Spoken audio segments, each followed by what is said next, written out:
চলো কুমড়ো ফুলের পকোড়াগুলো তৈরি করে ফেলি। পকোড়াগুলো হলেই বড়মশাইকে খেতে দিয়ে আমিও খেয়ে নেব। অনেকদিন বাদে জানো তো কুমড়ো ফুলের পকোড়া খাবো।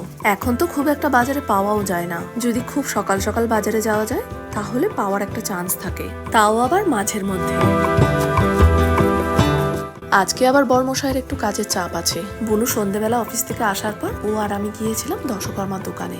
দেখো কি সুন্দর সুন্দর গোপাল ঠাকুরের জামা। শনিবারে ছিল গণেশ পুজো। পুজোর একদিন আগেই ফল মিষ্টি ছাড়া যা যা পুজোয় লাগে সবকিছুই কেনাকাটা করেছি। তার একদিন আগে এসে গণেশজির ধুতিটা বাজার থেকে কিনে নিয়ে গিয়েছিলাম। আজকে পুজো উপকরণের সাথে সাথে সাবান, তেল, শ্যাম্পু, পাউডারটাও নিয়ে নিলাম।